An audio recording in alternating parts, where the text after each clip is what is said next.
seconde table ronde consacrée effectivement au déplacement professionnel. Alors,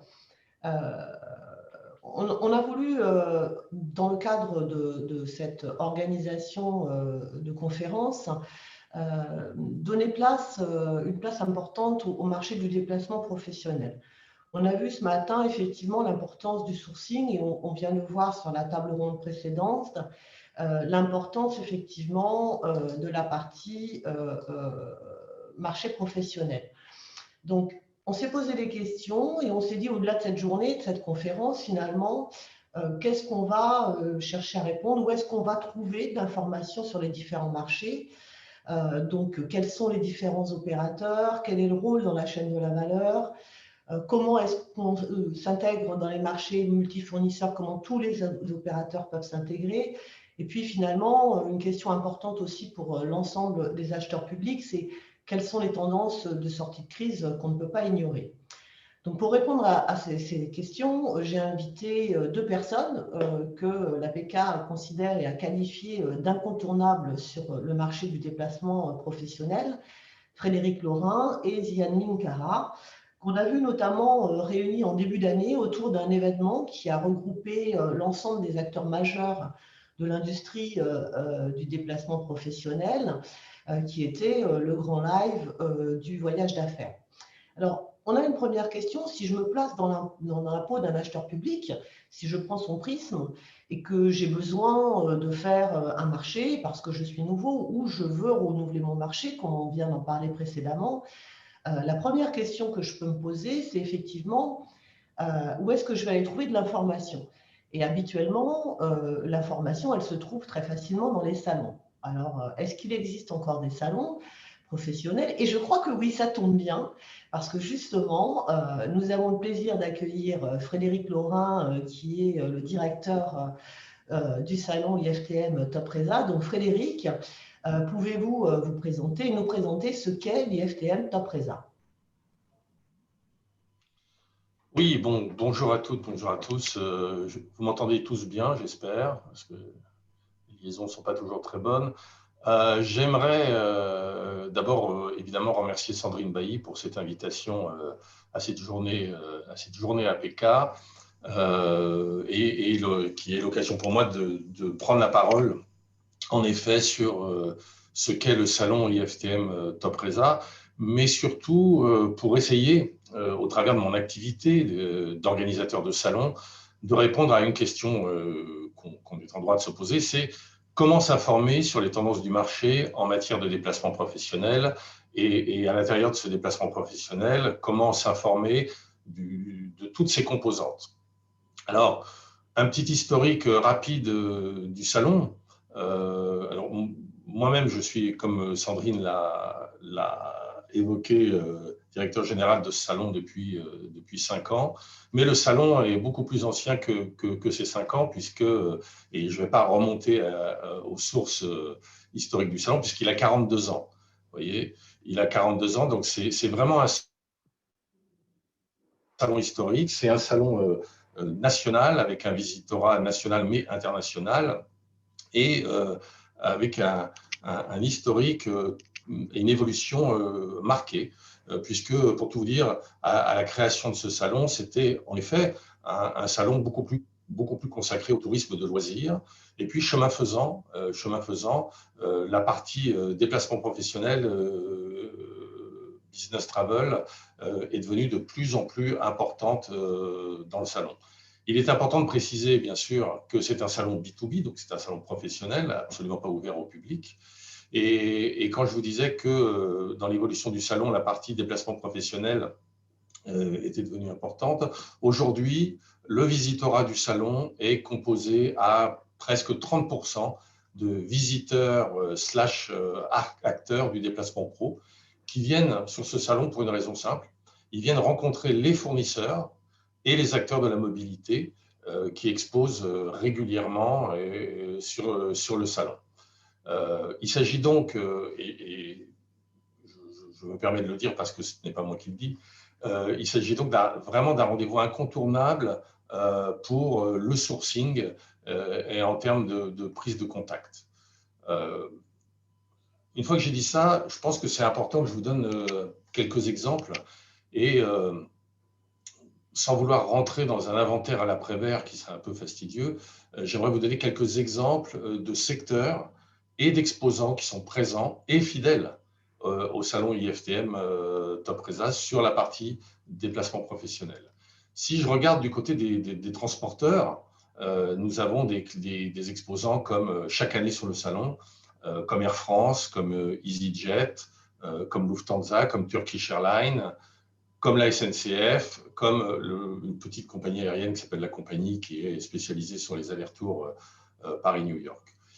Sur les hôteliers, concernant les hôteliers ou les hébergements au sens plus large, nous avons des exposants, encore une fois réguliers, comme Louvre Hôtel, comme Marriott, comme B&B sur l'hôtellerie économique, comme Magic Stay, comme Airbnb, comme The Originals, qui est un regroupement, comme vous devez le savoir probablement, d'hôtels indépendants, Accor, Golden Tulip. Voilà, donc des belles marques hôtelières qui sont présentes sur la partie club affaires, c'est-à-dire sur la partie dédiée au business travel sur le salon. Du côté des loueurs de véhicules, des loueurs de voitures, Avis est présent, Europcar est présent, FreeNow, anciennement Captain, est présent, Uber est présent, Enterprise, Carbooker, donc tout l'éventail de ces loueurs, que ce soit des loueurs ou des VTC.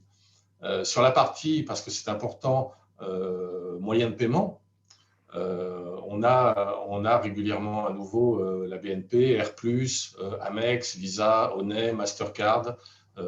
Beaucoup d'entre eux sont donc présents sur le salon. Ensuite, sur les outils de réservation, on a Concur, on a Travel-Do, on a Agencia, on a Booking. Sur les agences de voyage spécialisées sur le business travel, donc les TMC, nous avons BCD Travel, nous avons Selectour, Selectour Affaires, enfin Selectour Entreprise, Raidu, Havas, Carlson, FCM. Donc, encore une fois, les grands acteurs de ce segment sont présents sur le salon. Et enfin, last but not least, les plateformes hôtelières, représentées aujourd'hui en tant qu'intervenant par Ziad Minkara. Nous avons évidemment CDS Group. Alors, CDS Group, c'est plus qu'un exposant, c'est devenu un partenaire au fil du temps et on travaille ensemble sur pas mal de projets, notamment sur ce qui a été évoqué, je crois, le grand live du voyage d'affaires qui a eu lieu le 21 janvier. Et H-Corpo. Bref, je pense que vous l'avez compris, ce salon, c'est l'occasion finalement en 4 jours pour le visiteur de se constituer et de se constituer une cartographie finalement extrêmement précise de ce secteur qui est riche et très diversifié et de rencontrer l'ensemble des contacts nécessaires à son sourcing pendant 4 jours avec une unité de lieu qui est la porte de Versailles.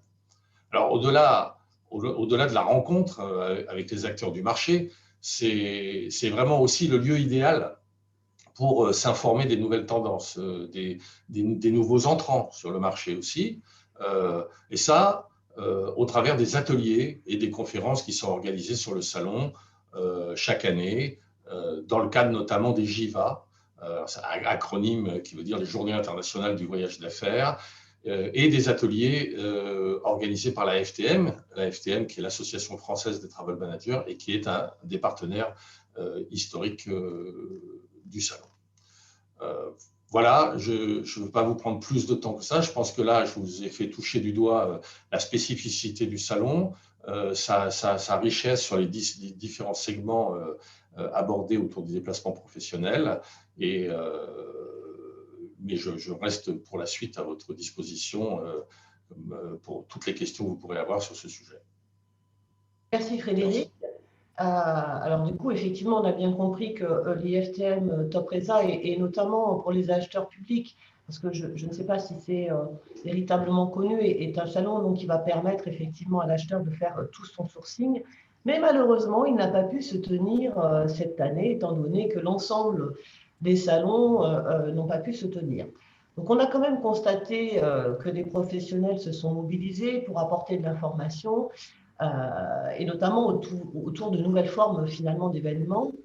Donc là, je me retourne vers Ziad Minkara, vous êtes directeur général de CDS Group et aussi effectivement organisateur du Grand Live. Alors, Ziad, vous êtes plutôt connu sur la dimension hôtelière, hein, puisque c'est l'activité première de CDS Group. Mais justement, est-ce que vous pouvez partager avec nous cette initiative du Grand Live du voyage d'affaires en partenariat avec l'IFTM Top Resa? Bonjour Sandrine et bonjour Frédéric, merci. Effectivement, je suis connu sur la partie hôtelière puisque j'ai cofondé cette structure qui s'adresse au marché public en termes de plateforme hôtelière, mais en tant qu'acteur engagé dans le cadre des déplacements professionnels. L'année 2020 elle a été remarquable à tout point de vue. Elle a été remarquable puisque une chose n'a pas été dite, c'est les acteurs du déplacement professionnel ont énormément souffert, il faut le dire, et de l'autre côté, ont énormément agi. Et voyant que l'ensemble des acteurs ont agi sur cette sphère-là, il m'a paru évident de pouvoir communiquer autour des actions qui ont été faites. Pourquoi ? Pour pouvoir donner de la visibilité à nos clients, acteurs privés et acteurs publics, dans le cadre de leur marché qui ont une durée de vie, comme on l'a entendu ce matin, de 2 ans, 3 ans, 5 ans. Donc, de pouvoir donner la vision actuelle et de la renouveler, de montrer comment ces offres s'adaptent et de pouvoir nous projeter. Je pense qu'on a tous besoin de se projeter dans cette période-là. Donc, effectivement, étant partenaire de l'IFTM dans le cadre de la réflexion, on avait initié le hackathon qui est de la recherche et développement pour les nouvelles fonctionnalités. Et je remercie ici Frédéric de nous avoir suivis dans ce grand live du voyage d'affaires qui s'est tenu le 21 janvier. Il a été important de regrouper l'ensemble des protagonistes. En premier lieu, les associations, Sandrine, dont vous faites partie, pour montrer un peu les actions qui ont été faites par les associations également, puisque vous avez également beaucoup agi à l'APK, mais également à l'AFTM, à la GBTA ou Femmes du Tourisme. Beaucoup d'actions ont été menées. Et il a fallu les partager. Beaucoup de choses ont évolué sur les outils de réservation, on a entendu ce matin, beaucoup de fonctionnalités sur les moyens de paiement qui sont dans une réelle révolution au-delà de la crise pandémique et bien évidemment sur l'aérien et l'hôtellerie. Donc on a réuni tout ce monde-là sur cette journée le 21 janvier. Merci Ziad. Donc vous parlez justement Ziad de partage d'informations. Nous avons là un parterre d'auditeurs qui est effectivement essentiellement le secteur public. Est-ce que vous pourriez partager avec nous un peu plus d'informations justement pour éclairer nos conférenciers? Quels sont les points de vigilance? Est-ce que vous voyez se dégager des grandes tendances qui vont en venir, qui vont peut-être être considérées comme incontournables? Et puis aussi, alors ça fait plusieurs questions en une, mais je voudrais qu'on revienne sur cette évolution peut-être du coût global du voyage. Finalement, est-ce que ce coût va être élargi au-delà de la valeur faciale habituelle consolidée du budget voyage?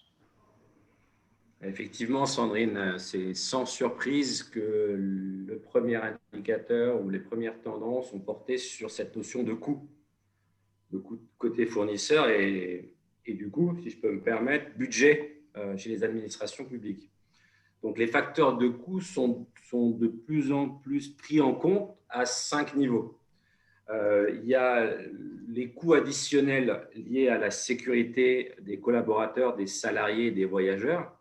Donc, une notion essentielle avec l'intégration justement des directeurs de services informatiques ou sécurité qui viennent rentrer dans les marchés. Le coût lié à la responsabilité civile de l'établissement public ou l'établissement privé de ses collaborateurs dans le cadre de ce déplacement. Donc, ça, c'est le deuxième coût.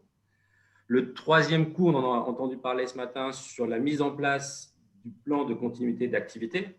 C'est vrai qu'il fait partie de l'ensemble des RFP, mais personne n'avait pu anticiper une telle crise et le tester en grandeur réelle. Le quatrième coût, c'est le coût lié aux nouvelles mobilités et surtout aux voyageurs dans son cadre de déplacement et sa qualité sur son lieu de travail. C'est le quatrième coût qui vient se superposer. Et enfin, le coût lié à la RSE, on a entendu parler des labels, de la mise en place des labels sur l'ensemble des fournisseurs, de la RSE chez les prestataires, mais également de la taxation du CO2, qui est un sujet majeur, qui vient également en complément, puisque cette taxation va bien être répercutée sur cette chaîne de valeur. Donc, on a 5 niveaux de coûts qui viennent se greffer sur les budgets, Sandrine. Donc, ça, c'est le point essentiel. Donc, si on doit continuer, Sandrine, c'est la question sur les budgets et comment construire un budget, je pense, et sur les tendances de quel est l'impact sur les prix. Et c'est vrai que là, les repères ont volé en éclats puisque il n'y a plus de prix marché. Il n'y a plus de prix marché que ça s'applique sur l'hôtellerie ou sur l'aérien. Par exemple, nous avions des tarifs négociés sur l'hôtellerie. Maintenant, les tarifs dynamiques dernière minute sont beaucoup plus compétitifs que les tarifs marché. Il y a également l'impact du respect de la politique voyageur et du risque sanitaire. On a beaucoup entendu parler de distanciation sociale. Donc, est-ce qu'on écorne un budget en disant « je ne voyage plus dans un carré de seconde classe pour prendre une place solo en première classe ?» Ce sont des sujets essentiels pour respecter les normes de distanciation sociale. Donc, tous ces sujets liés à la tarification, au coût et au budget sont ressortis et s'appliquent au cas par cas en fonction de la politique hébergement de l'établissement public. Merci Ziad pour ces informations. Donc, on le voit effectivement que l'année 2021 va être compliquée pour l'ensemble des acheteurs publics. On l'a déjà vu aussi à la précédente table ronde. Le souci, c'est et la grosse difficulté va être de comment je vais pouvoir établir mon marché si je dois le renouveler. Et Ziad vient de citer des points impactants en termes de chiffrage économique.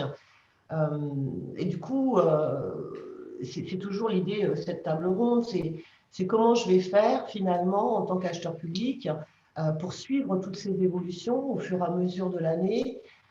Si j'ai besoin d'informations complémentaires, si je veux savoir quels sont les nouveaux entrants, les nouvelles habitudes ou les nouveaux modèles économiques qui arrivent, comment je vais pouvoir trouver de l'information, comment je vais pouvoir être alerté. Alors là, je vais me retourner vers Frédéric. Tout à l'heure, vous nous avez présenté votre salon, je m'associe déjà en tant que partenaire au salon. Frédéric, du coup, si je suis acheteur public et je veux pouvoir maintenir ce lien tout au long de l'année 2021, je veux pouvoir accéder à des informations et être alerté, comment je vais faire? Deux premières possibilités, chère Sandrine. D'abord en étant membre de l'APK, ça me paraît évident. Ensuite, deuxième moyen efficace, c'est d'assister à cette journée aujourd'hui de la commande publique. Ça me paraît être un très bon début. Mais aussi évidemment, plus sérieusement, tout au long de l'année, d'assister, par exemple, aux ateliers d'IFTM, parce que je vous parlais du salon un peu plus tôt, qui se tient pendant 4 jours. Mais l'idée, c'est d'avoir un lien avec notre communauté du déplacement professionnel tout au long de l'année. Donc, de ce point de vue-là, on a développé cette année. Alors, c'est la crise, bien sûr, qui a généré ce genre de choses. C'est la non-tenue du salon qui a aussi déclenché ce genre de choses.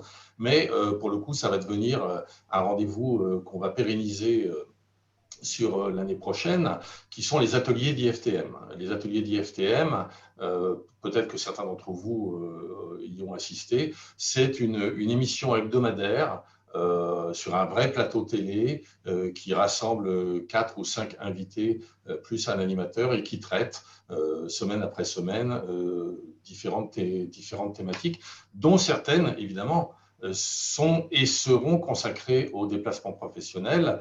Ce fut déjà le cas avec les ateliers d'IFTM qui ont eu lieu les semaines passées, avec des thématiques telles que, alors évidemment, le grand live du voyage d'affaires organisé par CDS Group et dont nous sommes partenaires. On a eu un atelier sur le nouveau modèle financier pour les TMC. une autre table ronde qui se posait la question de savoir si la RSE sera un accélérateur de la reprise. Voilà, ça, ce sera un produit digital qui, Covid ou pas Covid, sera pérennisé autour du salon IFTM.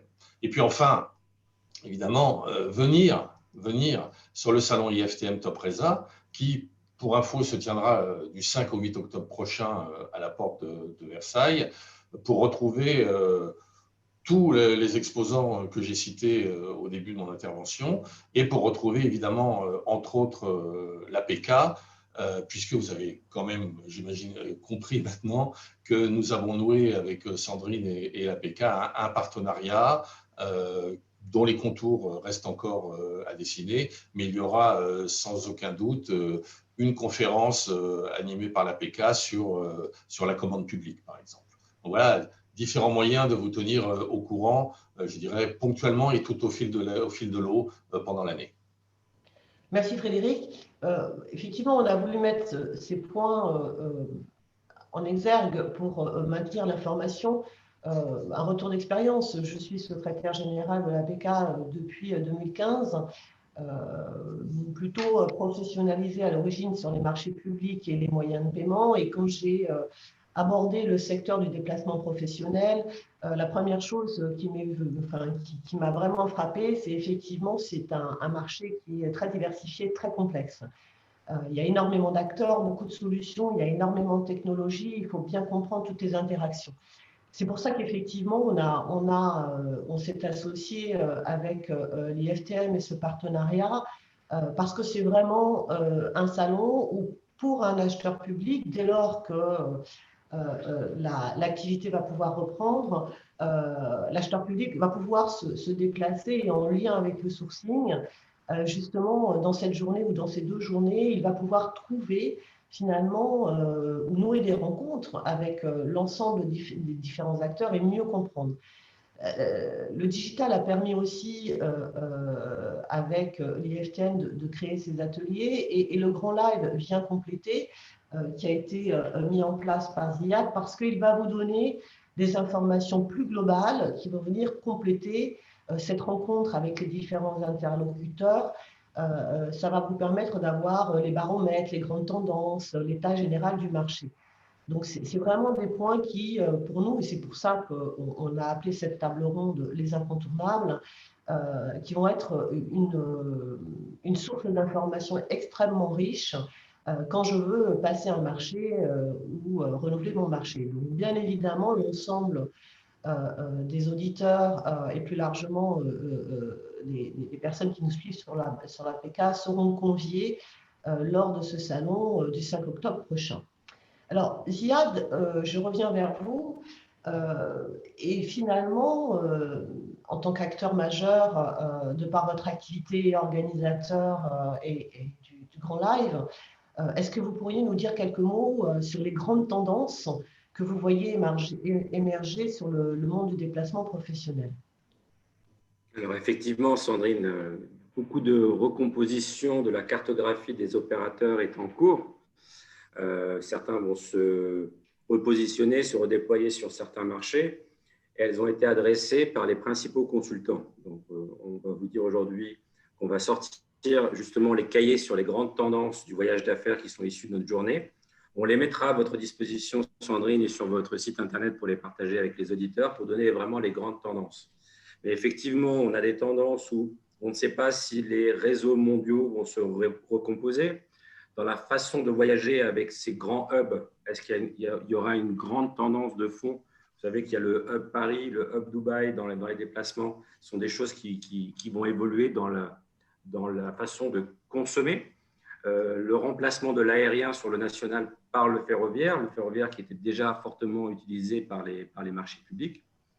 Le deuxième sujet a été traité ce matin, c'est tout ce qui a trait au digital, la dématérialisation, vraiment, et jusqu'au comportement du voyageur dans sa mobilité, les nouvelles mobilités. Et pour finir, je pense qu'il y a un sujet majeur qui est repris, c'est le modèle économique des TMC, des agences de voyage. Est-ce qu'on va rester sur ce modèle économique historique du transaction fee, du coût à la transaction, ou est-ce qu'on va sur le modèle de l'abonnement qu'on trouve plus chez les éditeurs de solutions? Mais quoi qu'il en soit, dans l'ensemble de cette chaîne-là, le point positif, c'est qu'on voit que les marchés publics sont essentiels à ce redémarrage. Et le point positif, c'est quand on a vu les séquences de l'année dernière, on a vu un confinement brutal, je dirais, au mois de mars, il y a un an, et un déconfinement au mois de septembre, les marchés domestiques sont repartis très vite. Les marchés économiques sont repartis très vite. Les marchés nationaux sont repartis très vite, contrairement aux déplacements internationaux. Donc, on sait que le redémarrage va repartir par la dépense publique, par le train, par l'hébergement, par le national. Et je dirais aujourd'hui que les déplacements professionnels et le rôle majeur revient à la commande publique, qui est un acteur majeur du redémarrage. Donc, si j'ai bien compris, Ziad, je sais bien que vous souhaitiez que je fasse la conclusion, mais elle vous tient tellement à cœur que je vais vous poser la question. Si j'ai bien compris, l'incontournable se trouve dans l'action publique. L'incontournable, oui, ce n'est pas nos petites personnes, mais je pense qu'il faut dire qu'on a la chance d'être en France, que l'État a beaucoup fait. Les marchés publics sont restés, ont soutenu, ont fait figure d'acheteurs responsables. Les marchés ont perduré.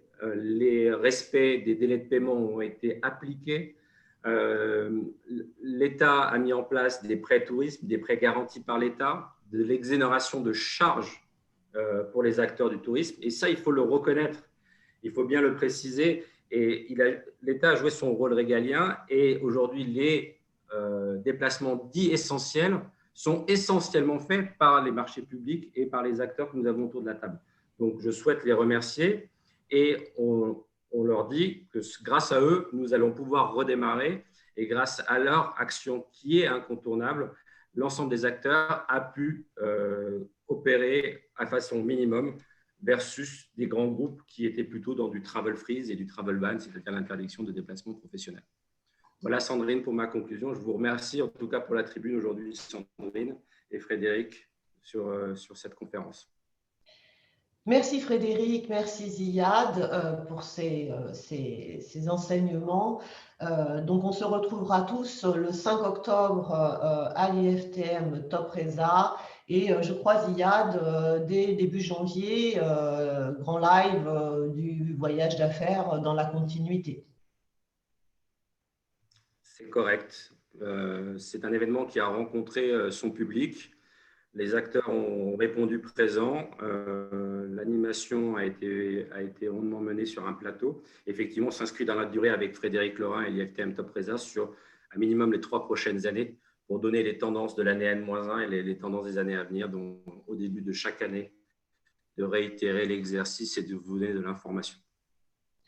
Merci beaucoup. Alors, nous allons enchaîner donc sur l'actualité de la commande publique. Alors, je vous demande un peu de gentillesse puisque je fais aussi la régie. Donc, je vais vous partager l'interview, enfin la diffusion de Maître Christophe Deleizement, qui est avocat au barreau de Paris, en commande publique et expert en droit à l'innovation, qui va nous faire un point sur l'actualité juridique des marchés publics.